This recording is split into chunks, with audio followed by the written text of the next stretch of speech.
It's Friday, Thunder Bay. This is James with Met News Ledger. We have Minister of Health Patty Hajdu, the Member of Parliament for Thunder Bay Superior North, providing us with the latest update. It's TGIF. Stay safe. It's James with Net News Ledger. Joining us by phone is Minister of Health and Member of Parliament for Thunder Bay Superior North, Patty Hajdu. Good morning. Good morning, James. We live in a brave new world. We really do. Isn't it amazing how fast something like society can change almost overnight? What do our readers and viewers need to know, Minister? Well, I think first of all, people need to know that this is serious, even if you're in a community that doesn't have any confirmed cases as of yet. And I think part of the challenge has been across the country, depending on where you live, it doesn't necessarily feel real, and yet the impositions on your everyday life and the sacrifices that Canadians are making are massive. So I will just say that Canadians need to know that this is a very, very real public health threat. Obviously global in its nature, but growing in Canada. And so the measures that people are taking today and the incredible sacrifices that people are making really are important for the health of all of us. Here in Thunder Bay, it's, we just got the latest figures. There are no confirmed cases yet. The hospital has put a special, some new restrictions in. Are these restrictions helping to flatten the curve?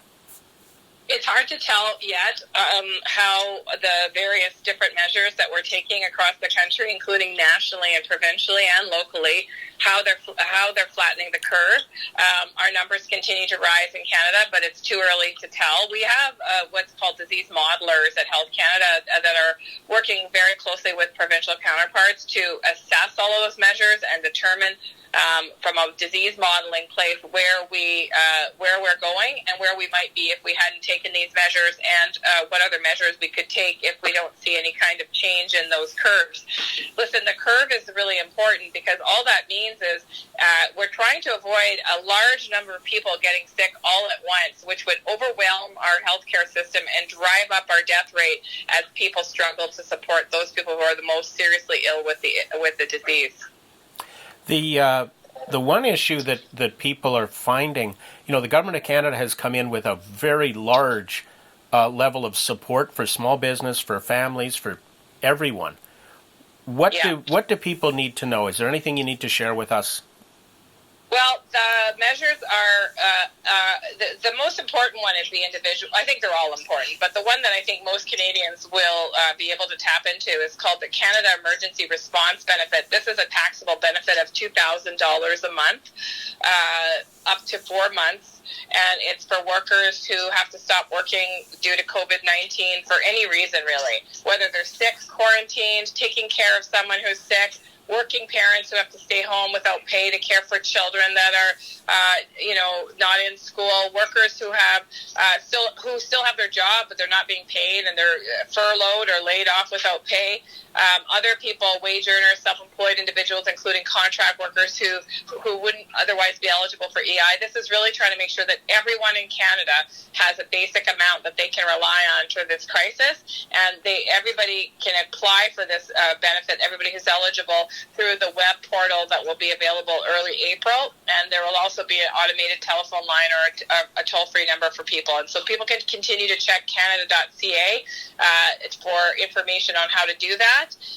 The other measures that we're putting into place are for businesses. We're boosting Canada Child Benefit for people with children. There's Indigenous Community Support Funds. There's supports for homeless shelters and women's shelters. And, the work that we're doing is trying to make sure that people feel that there is a basic level of financial support as well as health support as we go through this crisis together. One question I've been asked is from international students, and we've got about 3,000 of them here in Thunder Bay. They're wondering, is there anything for them, for their health insurance or for their rent? I have heard a growing concern about that group, and I can say that they need to stay connected to their educational institutions that will be working closely with those students to make sure that they're getting what they need from a support perspective, and I flagged that for my colleagues as well. Minister, is there anything else that you want to share with our readers and viewers? Listen, this is a very difficult time for all of Canada, but the only way through this is if we act together and we take this seriously. Government is doing all it can to both contain the illness, to support our healthcare system, and to figure out a way through this, including increased capacity and collaboration for vaccines and treatments. But the only way that we can actually get through this together is by taking our collective action, staying at home, trying to make sure that we keep the appropriate physical distance when we're outside or grocery shopping. Now's not the time to go grocery shopping in groups. This is really about doing our basic essential needs in a safe way that protects everyone. And I think the wisest thing I heard was Dr. Tam say, act as if you're carrying the virus. This is a very sneaky virus. It really does have the potential to infect people in a way that's quite mild for someone, and yet that person can transmit it to 2.5 or 3 people. That is a real sneaky virus that has the potential to do a lot of damage if it gets into our communities. Minister, thank you for taking the time to keep our readers and viewers up to date. My pleasure. Talk to you soon. Take care. If you found this video helpful, hit that subscribe button, hit that like button, share this video, and keep up to date on what's going on.